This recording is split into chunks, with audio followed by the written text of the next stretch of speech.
Dr. Jeffrey Halstead has been Canandaigua's hometown dentist for more than 35 years, offering routine dental care as well as cosmetic dentistry, implants, and dentures by their highly trained and experienced staff. Visit them online at canandaiguadentistry.com or find them on Facebook and Instagram.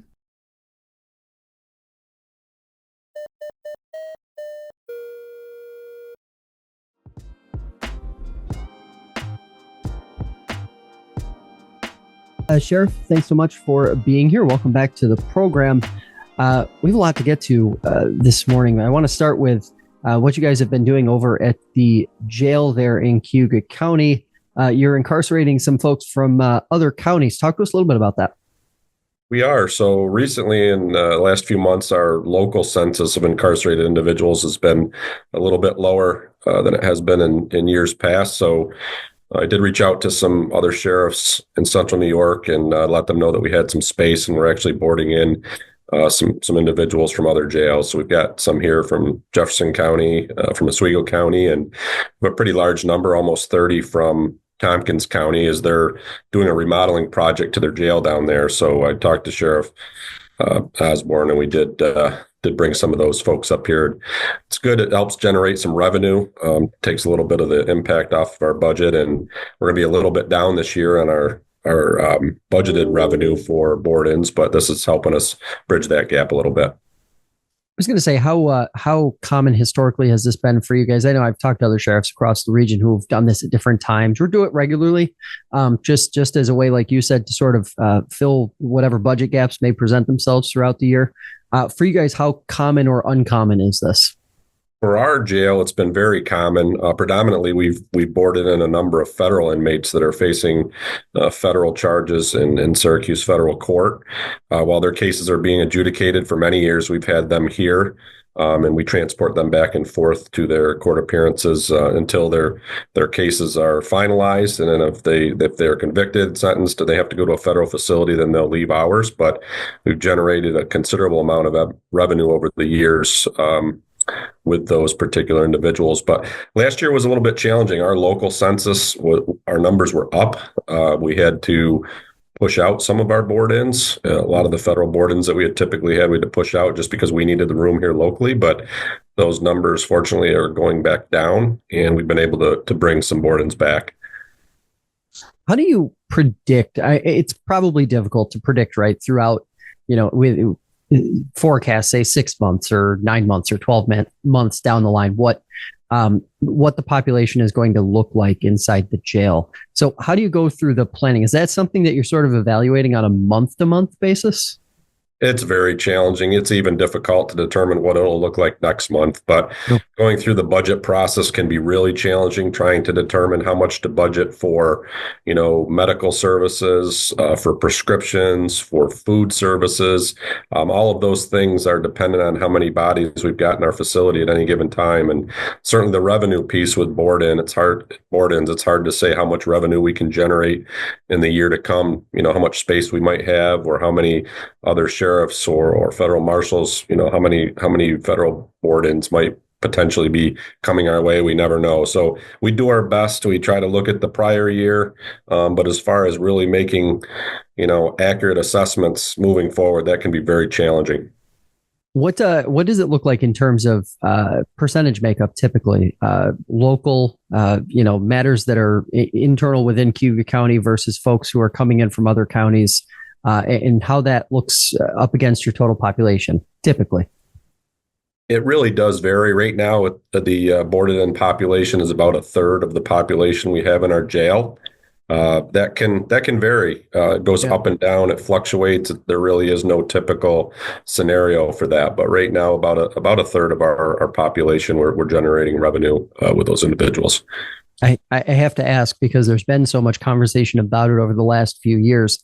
Has bail reform changed this or changed the month-to-month, week-to-week emphasis of this, given that I would assume fewer people are being incarcerated at any given time for, smaller local offenses?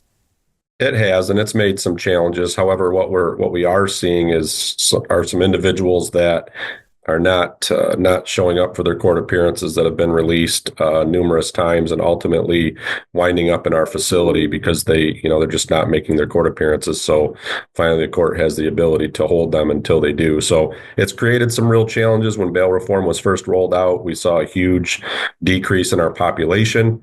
Last year, we saw a pretty significant increase in our population, and that was due to a number of factors. People that were catching up with their cases during the year that bail reform was implemented. We saw it was interesting, but we saw a lot of domestic disputes last year where a lot of individuals were arrested for violating orders of protection, released from court. They would violate those orders again and wound up in our jail. So it's really changed things a lot over the last few years, and we're just trying to adjust to bail reform and all the other things that have impacted our jail. You broached the topic, so I have to ask, what does that typically look like in terms of folks reoffending or missing court appearances? How many does it take before an individual is, even if it is a relatively minor offense that they're originally charged with, before they wind up at the county jail and there until that court appearance is ultimately had? It's typically 3 times. Our district attorney here in Cayuga County, District Attorney Antonacci, has been pretty aggressive in making sure that if people aren't making their appearances, that we do recommend that they be locked up, usually 3 times. That's created a little bit of a strain because we have to continually go out and arrest these individuals on bench warrants, bring them back, and usually the 3rd time they stay. But that can be very challenging. And unfortunately, we have a number of individuals that wind up out of state or in other jurisdictions where it doesn't make fiscal sense to try to go get them on a minor crime. So if they're released at court, we have one individual now that I believe is in Florida on a grand larceny case, pretty significant grand larceny case. But those things are challenging. We can't bring those individuals back. But usually 3 strikes and they're back here. Is that, you mentioned Antonacci is prether steadfast on that. Is that sort of a standard, or does it vary pretty significantly from county to county when you talk to other sheriffs in other places? I haven't really done a lot of research on that. I think it does vary from jurisdiction to jurisdiction. I think I feel that most of the upstate jurisdictions try to hold offenders accountable and make sure that people are brought back and held when they can be held. Yeah. I always have a concern with your minor offenses. We might be talking about a minor petty larceny, but these could be individuals that are, actively using opiates or life-threatening drugs that I always am very concerned. And I think in many cases, jail is a safe space where we can get somebody the help they need. And I've mentioned before, I think in many ways, bail reform has not been good for the offenders themselves. So unfortunately, we see that people aren't coming to court, but they're continuing to feed a habit and use. And every day they're potentially taking that dose that could end their life. And we need to get some of these folks back for the life-saving treatment they need in jail. All right, so let's shift gears here a little bit and talk about accreditation. Obviously, for a department like yours, it's a never-ending process because you're always getting accreditation, re-accreditation. It's a recurring process. So what do we have coming up for you guys in the next year or so on that front? Sure, I'm really excited to be pursuing accreditation. Over a decade ago, we were actually accredited here at the sheriff's office, and unfortunately, we didn't keep up with that. The previous administration let that go and felt that there wasn't a need to continue pursuing that. But one of my goals when I took over, I wanted to make sure that we got reaccredited and make sure that we continue to keep that accreditation. It's a 5-year cycle, but we are working to get our jail and our road patrol division accredited. And I'm really excited to say it looks like we'll have our jail accredited through the New York State Sheriff's Association by the end of the year. And it looks like we will have our road patrol division accredited hopefully mid-year next year. We have an assessment set up with the New York State Department of Criminal Justice Services to do an assessment of our road patrol division. And we've been working really hard to update our policies and our procedures and our operations to make sure that we're ready for that assessment. And I feel that we're ready, and that's going to be a real compliment to the members of our sheriff's office if we're able to achieve that is really going to display that we're operating with the best practices and the most up-to-date policies that we could have. And I think we're getting there. Very excited about that. Two questions on that front.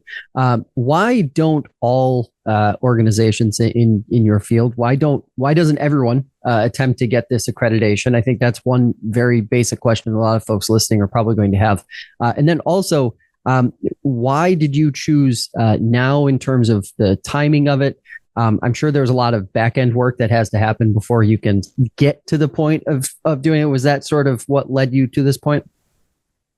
So to answer your first question, it's a very difficult process. It requires a lot of man hours to not only achieve accreditation but to keep it. So I think that's difficult for some agencies to do that, given their staffing levels and the makeup of their agencies. But it's important for municipalities that support those law enforcement agencies to recognize that they need the resources to make sure that they're meeting those standards, whether they're accredited or not. It's important to make sure you're meeting those standards and defending yourself against certain liability. So, I'm not sure, some agencies just probably have some difficulty doing that. I've seen how difficult that is to prepare and meet the standards for accreditation, and it's taken us quite a few years. So to answer your second question, we've been working on this for a while. We didn't just start now, but we've been working to totally revamp and update all of our policies and procedures. We've had to do a complete overhaul and an assessment of our evidence vault and purge some evidence and redo the whole evidence vault to make sure that we can pass any assessment when they review that. Our records room, we had to do a complete overhaul of our records room. So it's been a multi-year process to prepare to do this, and we are finally there. And then moving forward, we will be working in a way to make sure that we can maintain that level of accreditation. Very good. Speaking of very good, No Shave November is here. Annual effort to raise some funds. You guys do this. A lot of law enforcement agencies do this in November. Talk to us a little bit about what you guys are doing and who you're raising money for.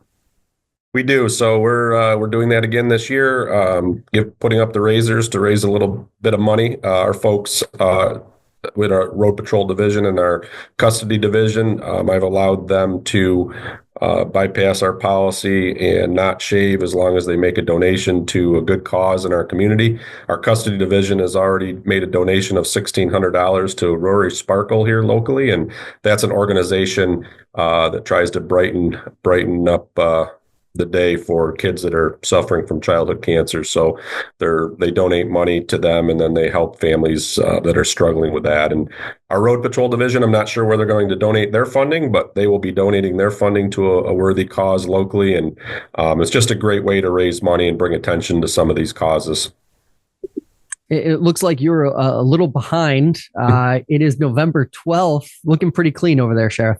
Yes, I don't participate generally in No Shave November. I'm not a guy that grows beards, and I believe it or not, I'm not a huge fan of the beard with the uniform. But I know, I'm kind of that old generation. I think the younger generation, looking at you with the beard, I think younger folks like to have the beards. Our members here at the sheriff's office aren't any different, and I'm coming around to it, and the interesting thing is we're not going to do this just in November. We're actually going to extend this beyond November, and our folks have agreed to continue making a quarterly donation.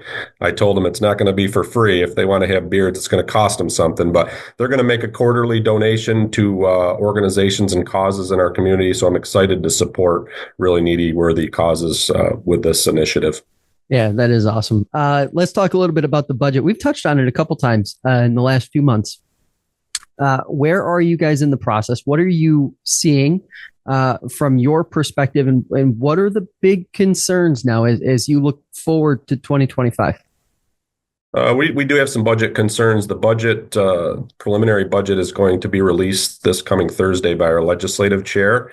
And then the legislature and all of our department heads, including myself, will have the ability to advocate for our budgets that will work for our entities moving forward into December. So we should have a budget passed in early December, but I haven't seen the preliminary budget. I'll see that Thursday night, the countywide budget. There is some pressure there. I'm hoping that it doesn't impact us negatively.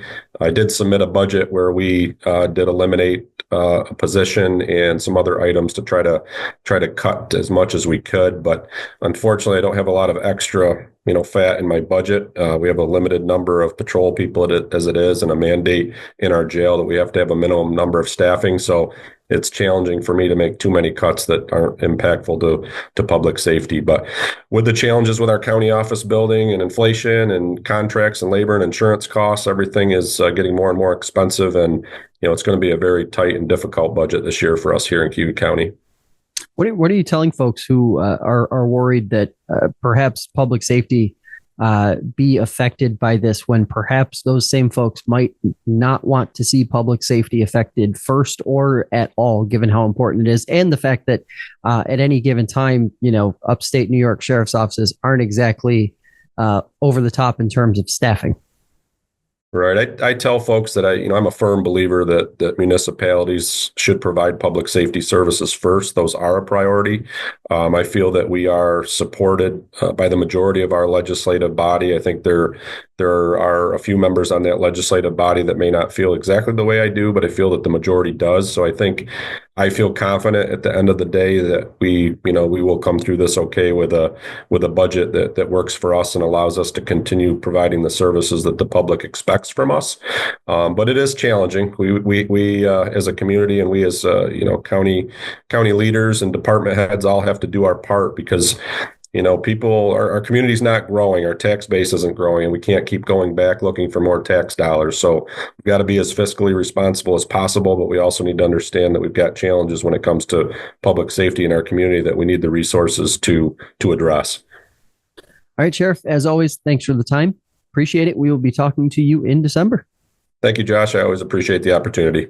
Thanks for watching and listening to this episode of Inside the FLX. Check the show notes for links to everything we discussed today. And remember, new episodes of the show drop every Monday on YouTube, Spotify, Apple Podcasts, and the iHeartRadio app. If you have a question or a suggestion for a future episode, email news@fingerlakes1.com and download the fingerlakes1.com app for the latest breaking news. For the entire team here, thanks for joining us, and we'll see you next time.